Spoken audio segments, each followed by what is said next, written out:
ಅದಕ್ಕೆ ಈಗ ಅವ್ರ ಮೇಲೆ ಸುಮ್ಮನೆ ಅನಗತ್ಯವಾಗಿ ಪೊಲೀಸ್ನವರು 5-6 ಕೇಸ್ಗಳನ್ನು ಹಾಕಿದ್ದಾರೆ. ಸುಮ್ಮನೆ ಪದೇ ಪದೇ ಕೇಸ್ ಹಾಕೋದು, ಬಿಟ್ಕೊಂಡು ಹೋಗೋದು, ಕರ್ಕೊಂಡು ಹೋಗೋದು, ಸ್ಟೇಷನಲ್ಲಿ ಕೂರಿಸ್ಕೊಳ್ಳೋದು, ಇದೆಲ್ಲ ಮಾಡ್ತಾ ಇದ್ದಾರೆ. DSP ಕಾಗೋಡು ತಿಮ್ಮಪ್ಪನವ್ರು ಮೊನ್ನೆ ಸೀರಿಯಸ್ ಆಗಿ ಹೇಳಿದ್ದಾರೆ, ಈ ಥರದ ಆಟಿಟ್ಯೂಡ್ ನೀವು ಅಂತ ಹೇಳಿ ಕಾಗೋಡು ತಿಮ್ಮಪ್ಪನವರೇ ಹೇಳಿದ್ದಾರೆ, ಮಾಡಿದ್ದಾರೆ. ಸೊ ಹೋಮ್ ಮಿನಿಸ್ಟ್ರಿಗೆ ಒಂದು ತಮ್ಮ ಮುಖಾಂತರ ಒಂದು ಮನವಿ ಕೊಡಬೇಕು ಅಂತ ಹೇಳ್ಬೋದು. ನಾನು ಒಂಚೂರು ಓದಿ ಹೇಳಿ. ಆಮೇಲೆ ಅವರು ಶೆಡ್ಯೂಲ್ ಕಾಸ್ಟ್ ಬರ್ತಾರೆ, ದಲಿತರ ಮೇಲೆ ದೌರ್ಜನ್ಯ ಆಗ್ಬಾರ್ದು ಅಂತ ಹೇಳೋ ಸರ್ಕಾರ ಅಧಿಕಾರಿಗಳು ದಲಿತರ ಮೇಲೆ ದೌರ್ಜನ್ಯ ಅವರೇ ಮಾಡ್ಬಿಟ್ರೆ ತಕ್ಷಣ ಅವ್ರಿಗೆ ಎಲ್ಲಿಂದ ಕೊಡ್ಬೇಕು ಅನ್ನೋ ಪ್ರಶ್ನೆ ಇದೆ.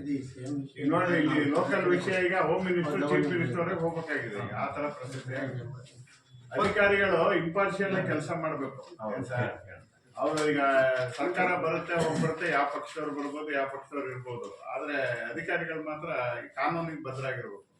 ಅದು ಆಗದೆ ಇದ್ದಾಗಲೇ ಈ ತರ ಸಮಸ್ಯೆ ಈಗ ಹೋಗಿದ್ವಿ DSP ಸರ್, ಅವರೆಲ್ಲ ರೌಂಡ್ಸ್ ಹೋಗಿದ್ರು, ನಿನ್ನೆ ಹೇಳಿದ್ವಿ ಬರ್ತೀವಿ ಅಂತ, ಇರ್ಲಿಲ್ಲ. ತಾವು ಈಗ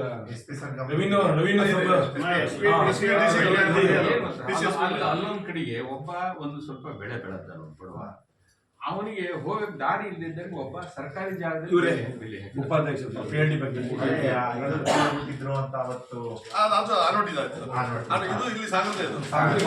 ಇವರು ಹೋಗಿ ಅವನಿಗೆ ಸಪೋರ್ಟ್ ಮಾಡಿದ್ದಾರೆ. ಈಗ ಅದಕ್ಕೆ ಇವ್ರನ್ನ ಅಪರಾಧಿ ಮಾಡಿ ಒಂದು ಕೇಸ್ ಹಾಕಿ. ಈ ತರ ಈಗ ಭತ್ತನೇ ಕೊಯ್ದಿಲ್ಲ, ಒಂದು ಕಾಳು ಭತ್ತ ಕೊಯ್ಲೇ ಇಲ್ಲ.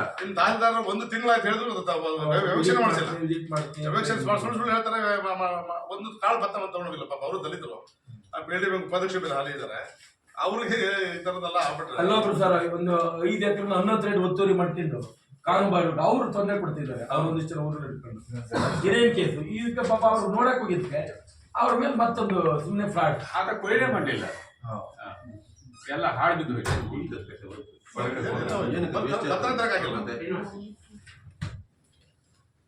ಫೋಟೋ ಇದೆ ಅಲ್ಲ.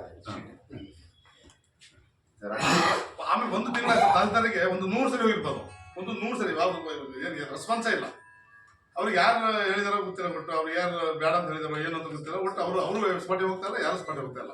ಪಾಪ ಎರಡು ಕಾಲ ಎಕರೆ ಸಂಪೂರ್ಣ ನಾಶ, ಒಂದು ಕಾಳು ಭತ್ತ ತಂದಿಲ್ಲ. ಬೇರೆ ಅಡ್ಡ ಬೆಲೆ ಹಾಕಿಬಿಡ ಸರ್ಕಾರಿ ಜಾಗಕ್ಕೆ ಬೆಲೆ ಹಾಕಿದವರು. 2-3 ದಿನ ಹಿಂದೆ ಮನವಿ ಮತ್ತು ಕೊಟ್ಟಿದ್ದೇವೆ, 2 ದಿನ ವೇಕೆಟ್ ಮಾಡ್ತಾ ಅಂತ ಹೇಳಿದ್ರೆ ಈಗಲೂ ಕೂಡ ಮಾಡಿಲ್ಲ. ನಾವು ಇವ್ರನ್ನ ಕೊಟ್ಟಿದ್ದು ಹೌದು. ಆಮೇಲೆ ನಾನು ಅದು ಅಷ್ಟು ನನ್ನ ಮೇಲೆ ಕೇಸ್ ಮಾಡೋದು, ಪದೇ ಪದೇ ಬರ್ತಾರೆ ಅಂತ ನನ್ನ ಮೇಲೆ ಕೇಸ್ ಮಾಡಿದ್ರು. DSP ಹೇಳಿಸಿ ಕೇಸ್ ಮಾಡಿಸಿದ್ರು. ಅಲ್ಲ, ನೀವು ಸರ್ಕಾರಿ ಜಮೀನಿಗೆ ತಾನೇ ಹೋಗಿರೋದು? ಹೌದು, ಸರ್ಕಾರಿ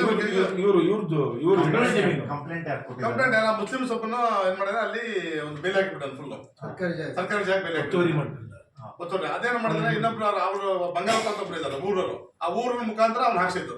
ಆ ಬಂಗಾರಪ್ಪ ಮುಖಾಂತರ ಒಂದಿಷ್ಟು ಊರು ಜನರಿಂದ ಸೇರಿಸಿ ಹಾಕ್ಸಿದ್ದ ಅವನಿಂದ ನಾನು ಕಂಪ್ಲೇಂಟ್ ಮಾಡಿಸಿದ. ನಾನು ಚೆಕ್ ಮಾಡ್ತೀನಿ, ಅರೇಬಿಯಾಗೆಲ್ಲ ಇವತ್ತು ಹೋಗಿ ಹೇಳ್ತೀನಿ. ಆಮೇಲೆ ಈ ಪೊಲೀಸ್ ಕೇಸ್ ವಿಚಾರದಲ್ಲಿ ಕೋರ್ಟ್ ನಲ್ಲಿ ದಿವಸ ಕೇಳಿದ್ದಾರೆ, ಏನ್ರಿ ಪೊಲೀಸ್ನವ್ರು ಈ ತರ ಕೇಸ್ ಆಗ್ತಾ ಇದಾರಲ್ಲ, ಅವ್ರು ವಾರಕ್ಕೆ 3 ಸರಿ ಆಗ್ತಿದಾರಲ್ಲ ಅಂತ ಕೇಳಿದ್ದಾರೆ. ಈಗ 25-30 ವರ್ಷದಿಂದ ಕೆಲಸ ಮಾಡ್ತಾರೆ, ಈಗ 1 ತಿಂಗಳಲ್ಲೇ 5 ಕೇಸ್ ಹಾಕಿ ಅಂತ ಏನಾರು ಚೇಂಜ್ ಆಗ್ಬಿಟ್ರೆ ಅದು ಆಂಟಿ ಸೋಷಿಯಲ್ ಏನಾರು ಆಗ್ಬಿಟ್ರ? ಅವ್ರಿಗೆ ಏನಾದ್ರು ಅಫೆನ್ಸ್ ಮಾಡಿದ್ರೆ ಕೇಸ್ ಹಾಕೋದ್ರ ಬಗ್ಗೆ ಯಾವ ಕಾನೂನು ಇದೆ, ಅದು it takes its own course. But ಸುಮ್ಮನೆ ನನ್ ಕಂಡ್ರೆ ಆಗಲ್ಲ ಅನ್ನೋ ಕಾರಣಕ್ಕೆ ಕೇಸ್ ಆಗ್ತಾ ಹೋಗುದು